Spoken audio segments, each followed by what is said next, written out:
Acts 17 verse 26. And he has made from one blood every nation of men to dwell on all the face of the earth, and has determined their pre-appointed times and the boundaries of their dwellings. In the early chapters of the Bible, in the book of Genesis, the creation of the first human beings, Adam and Eve, is narrated. This account is essential for understanding the origins of all peoples. Genesis 1 verses 26 to 27 states, "Then God said, Let us make man in our image, according to our likeness. Let them have dominion over the fish of the sea, over the birds of the air, and over the cattle, over all the earth, and over every creeping thing that creeps on the earth." So God created man in his own image. In the image of God he created him. Male and female he created them. This passage has a profound impact because it emphasizes that all human beings, regardless of race, share the same origin. We are all created in the image of God, which grants us inherent value and dignity. This concept is fundamental because it highlights the unity of humanity from the beginning. After the creation of Adam and Eve, humanity experienced a significant change with the Great Flood, which is also narrated in Genesis. This catastrophic event transformed the earth and humanity, destroying all except Noah and his family. Genesis 7 verse 23 explains, "Thus he destroyed all living things that were on the face of the earth, both man and cattle, creeping things and birds of the air. They were destroyed from the earth. Only Noah and those who were with him in the ark remained alive." Noah had 3 sons, Shem, Ham, and Japheth. These 3 men and their descendants repopulate the earth after the waters of the flood receded.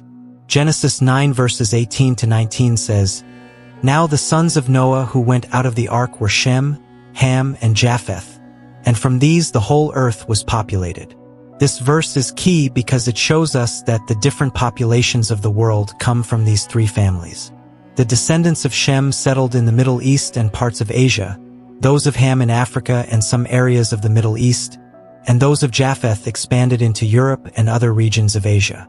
This dispersion of humanity laid the foundation for the racial and ethnic diversity we know today. Each group adapted to its particular environment, which led to differences in physical characteristics, languages, and cultures.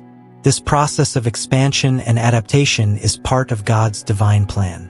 In Genesis 10, known as the Table of Nations, the genealogy of the descendants of Shem, Ham, and Japheth is detailed. This chapter serves as an ancestral record, tracing the origin of various nations back to the children of Noah. It highlights the deep connection of all humanity, demonstrating that, despite our differences, we all share a common ancestor. The descendants of Japheth had a fundamental influence on the expansion of humanity into Europe and parts of Asia. According to Genesis 10 verses 2 to 5, the sons of Japheth were Gomer, Magog, Madai, Javan, Tubal, Meshech, and Tiras, and each of them fathered various peoples and civilizations that eventually settled in different areas of Europe and Asia. It is believed that the descendants of Gomer settled near the Black Sea, regions that later became part of what we now know as Eastern Europe and parts of Western Asia. The peoples derived from Gomer include the Sumerians and the Scythians, known for their nomadic lifestyle and warrior culture. On the other hand, the descendants of Magog are often associated with the Scythians, a group of nomadic tribes that excelled in horsemanship and archery. These tribes roamed the steppes of what is now southern Russia and Ukraine, impacting the cultures and societies they encountered. Madai is traditionally linked to the Medes, an ancient Iranian people crucial to the formation of the Persian civilization. The Medes settled in what is now northwestern Iran, playing an important role in the Achaemenid Empire. The descendants of Javan, in turn, are connected with the ancient Greeks. The name Javan is often associated with the Ionians, one of the major Greek tribes. The Greeks made fundamental contributions to Western civilization, especially in philosophy, democracy, and art. Cities like Athens and Sparta became epicenters of culture and wisdom that defined the future of European history. Tubal and Meshech are associated with ancient peoples who inhabited the regions near the Caucasus Mountains, in what is now Anatolia, Turkey. These peoples played a key role in trade and conflict, leaving a lasting mark on the cultures of Europe and Asia Minor. The descendants of Tiras are associated with the Thracians, an ancient set of tribes who lived in southeastern Europe, in what is now Bulgaria, Greece, and Turkey. The Thracians were known for their warrior society and artistic achievements, which influenced neighboring cultures. An important milestone for the descendants of Japheth occurred during the migration period, also known as the Barbarian invasions. This period, which took place in the late antiquity and the early medieval centuries, saw tribes like the Goths, Vandals, and Huns, descendants of Japheth, move across Europe. This phenomenon contributed to the fall of the Western Roman Empire and the rise of new kingdoms and cultures. The expansion of the descendants of Japheth into Europe was fundamental for the birth of civilizations and cultures that laid the foundations of modern Europe.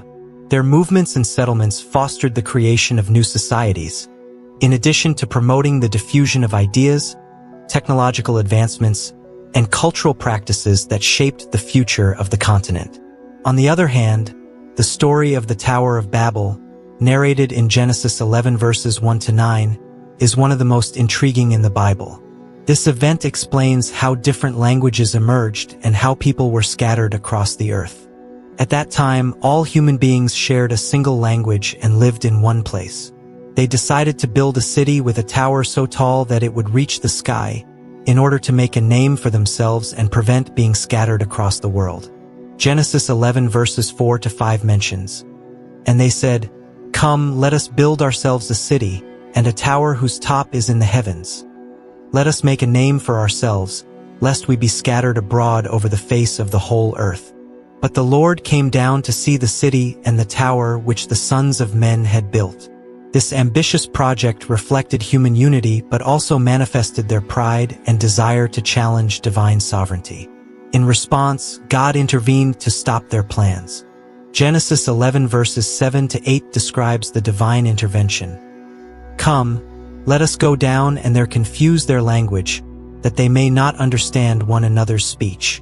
Thus, the Lord scattered them abroad from there over the face of all the earth, and they ceased building the city. God's decision to alter their language had a profound impact. Unable to understand one another, the people were forced to abandon their project and scatter across the world. This event led to the creation of diverse languages, cultures, and nations, marking the beginning of human societies as we know them today. The narrative of the Tower of Babel highlights several key lessons. First, it emphasizes the limits of human ambition when it seeks to challenge divine authority. Despite their collective effort, the people failed to complete their project due to God's will, showing that human actions must align with divine plans. Second, it explains the origin of linguistic diversity. By confusing their language, God ensured that humans would scatter and populate the earth, thus fulfilling his command to be fruitful and multiply, and fill the earth. Genesis 9 verse 1. This dispersion promoted the emergence of unique civilizations and cultures, each with its own language and way of life. Thirdly, the story of Babel highlights the importance of communication and mutual understanding among people. The confusion of languages created barriers but also paved the way for the rich human cultural diversity. Different languages and cultures are part of the divine design, reflecting the variety and creativity of his work. The story of Jacob, also known as Israel, and his descendants provides another perspective on the origins and dispersion of peoples, including those considered ancestors of white populations or descendants of Japheth. Jacob, the grandson of Abraham, had 12 sons who became the patriarchs of the 12 tribes of Israel. This account is found in Genesis 35 verses 22-26. The descendants of Jacob initially settled in Canaan, but due to a famine, they emigrated to Egypt. Later, the Exodus, under the leadership of Moses, led them back to Canaan, which became the land of Israel. This return and settlement consolidated the Israelite nation, which played a key role in the ancient Near East. The connection with the descendants of Japheth is evident in the interactions between the Israelites and other nations. A notable aspect is the marriages and alliances forged over time. For example, during their conquests and expansions, the Israelites interacted with various peoples, including the descendants of Japheth. In the genealogical context, the Israelites are primarily descendants of Shem. However, throughout history, through interactions and migrations, they encountered and mingled with other peoples. Some of these peoples came from the descendants of Japheth, who had already settled in nearby areas. The biblical narrative shows that the descendants of Shem, Ham, and Japheth did not remain isolated but frequently interacted, traded, and, at times, intermarried. This blending of lineages is reflected in various biblical accounts. For example, during King David's reign, numerous mercenaries and foreign allies, including those from the line of Japheth, joined Israel. The presence of various peoples within Israel, such as the Philistines, Hittites, and others, suggests a mixture of cultures and genetic lineages. Moreover, the influence of neighboring nations on Israel, particularly during the periods of exile and return, also points to a blending of populations. The Babylonian and Assyrian exiles brought the Israelites into contact with many groups, facilitating genetic and cultural exchange. The descendants of Japheth, especially those who migrated to Europe, played an important role in the genetic and cultural formation of many European populations. Historical records and genetic studies indicate that as these populations moved and settled in different regions, they adapted to different climates and environments, which led to the development of physical characteristics, such as lighter skin tones, typical of Europeans. The Bible, in Job 12 verses 7 to 10, highlights the interconnectedness of all of God's creation. But now ask the beasts, and they will teach you, and the birds of the air, and they will tell you, or speak to the earth, and it will teach you, and the fish of the sea will explain to you. Who among all these does not know that the hand of the Lord has done this? In his hand is the soul of every living thing, and the breath of all mankind. This passage underscores the idea that all of creation, including human beings, is influenced by the divine design and the natural world created by him. One of the most surprising examples of environmental adaptation is the variation in skin color among different human populations. Skin color is primarily determined by the amount of melanin, a pigment produced in the skin. Melanin protects the skin from the harmful ultraviolet, UV, rays of the sun. Populations that have lived for long periods in regions with high UV radiation, such as Africa, developed darker skin to protect against the intense sunlight. In contrast, when certain groups migrated to regions with less sunlight, such as Europe, it was not necessary to maintain high levels of melanin.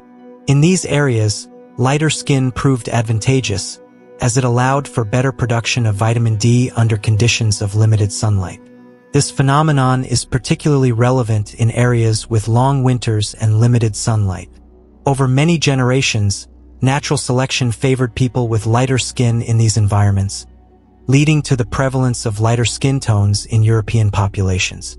The descendants of Japheth, who dispersed across Europe and parts of Asia, experienced these environmental pressures as they settled in different climates. Their physical traits, such as skin color, adapted to their new environments. This adaptation process can be understood as part of God's providential plan, allowing humans to thrive in diverse habitats around the world. In addition to skin color, other physical traits, such as body shape and size, also adjusted to environmental conditions. For example, populations in colder climates tend to develop more robust bodies with shorter limbs, which helps them conserve heat. Conversely, populations in warmer climates have taller, thinner bodies, which allows them to dissipate heat more efficiently. The concept of divine providence in human diversity is a profound and meaningful idea that highlights the intention behind the differences we observe among people. According to the scriptures, God guides the course of history and the development of human societies. This theme is recurrent throughout the Bible, emphasizing the belief that God has a purpose for every aspect of his creation, including racial and cultural diversity. Acts 17 verse 26 provides a key verse that summarizes this idea. And he has made from one blood every nation of men to dwell on all the face of the earth, and has determined their pre-appointed times and the boundaries of their dwellings. This verse indicates that God not only created all human beings from a single origin, but he also planned their distribution and evolution across the earth. The time and place of each group in history are part of God's grand plan. This understanding invites us to view diversity among people not as a series of historical accidents or random mutations, but as part of God's deliberate design. Differences in skin color, language, customs, and traditions are elements of an intricate tapestry woven by divine providence. This perspective can foster a sense of unity and respect among different groups, recognizing that we are all part of God's creation. One way to powerfully illustrate this concept is through the history of nations and their roles in the biblical narrative. The Bible presents several examples of how different peoples, with their particular characteristics, were used by God to fulfill His purposes. For example, the Israelites were chosen to be His people, but their history intertwines with that of many other nations, such as the Egyptians, Babylonians, Romans, and Greeks. The interaction between these nations often led to the exchange of ideas, technologies, and cultural traditions, enriching the human experience. During the Babylonian exile, for instance, the Israelites were exposed to new ways of thinking, which influenced their religious and cultural development. Similarly, the expansion of Hellenistic culture, resulting from Alexander the Great's conquests, provided a common cultural framework that facilitated the spread of the gospel in the New Testament. Cultural diversity can also be understood as a reflection of the diversity within God's creation. Just as the natural world is filled with a vast variety of plants, animals, and landscapes, the human world is made up of a diversity of peoples. This plurality is a testimony to God's creativity and the richness of His work. It shows that the image of God is not confined to a single form but is manifested in different ways through various cultures and peoples. Moreover, God's providential plan includes the movement and migration of peoples throughout history. Migrations have played a fundamental role in the development of civilizations. The displacement of peoples, both voluntary and forced, has led to important cultural exchanges and the spread of ideas. An example of this is the migration of the Indo-European peoples, considered descendants of Japheth, into Europe and Asia, which profoundly shaped the linguistic and cultural landscape of those regions. The story of Ruth, a Moabite woman who became an ancestor of King David and eventually of Jesus, illustrates how divine providence can work through individuals of diverse backgrounds.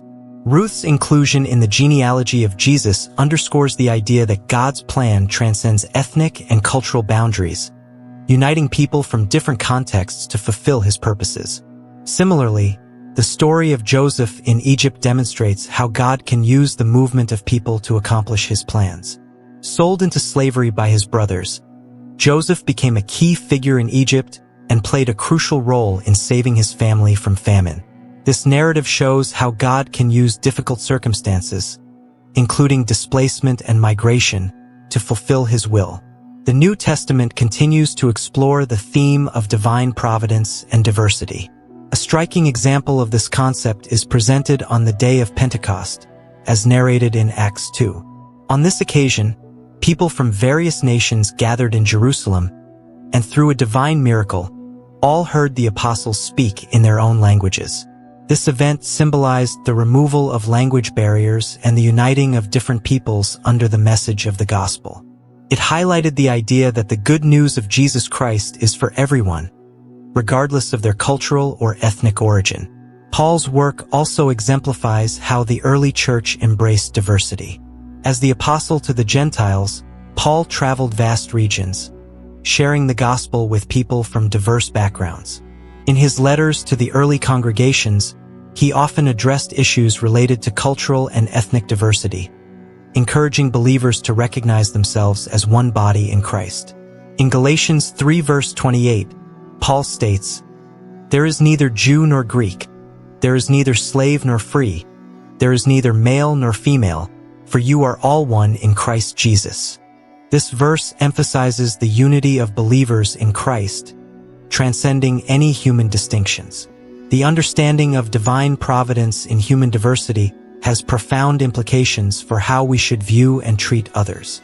By recognizing that every human being is part of God's plan, we are encouraged to treat all people with dignity and respect. It challenges us to look beyond external differences and to value the unique contributions that each individual and culture offer to the world. Furthermore, understanding the providential nature of human diversity can inspire us to work towards greater unity and reconciliation. It invites us to celebrate the richness of diverse cultures, seeking common ground and building bridges between different communities. This perspective aligns with the biblical vision of a diverse yet united humanity, as reflected in the vision of the new creation in Revelation 7 verse 9, where people from all nations, tribes, and languages stand before God's throne, worshiping Him. Divine providence in human diversity is a concept that enriches our understanding of God's plan for humanity. It highlights the intentionality behind the differences between people and calls us to embrace and celebrate this diversity as part of God's creative design. Through the biblical stories and teachings, we see how God's hand guides the development of human societies, bringing together diverse peoples to fulfill His purposes. This understanding fosters a sense of unity, respect, and appreciation for the rich tapestry of human cultures, reflecting the beauty and complexity of divine creation. In summary, we have explored the profound and fascinating biblical teachings about the origin and diversity of humanity. We began with the creation of Adam and Eve, highlighting that all human beings share the same beginning, made in the image of God. The descendants of Noah, especially Japheth, dispersed across Europe and Asia, adapting to their new environments and contributing to the vast tapestry of human civilization. The story of the Tower of Babel illustrated how divine intervention led to the emergence of diverse languages and cultures, while the genealogy of Jacob's sons showed how God's chosen people interacted with other nations, further enriching the human narrative. We also delved into the impact of climate and environment on the physical characteristics of humans, demonstrating how God's providential plan allowed people to thrive in different habitats. Finally, we explored the concept of divine providence in human diversity, emphasizing how the differences among us are part of God's grand design, reflecting His creativity and the unity of all nations under His care. Thank you for watching. If you found this video interesting, don't forget to like, leave a comment, and subscribe to our channel. Your support allows us to continue providing valuable and engaging content. See you in the next video. If you watched this video until the end, please comment the phrase, "full visualization."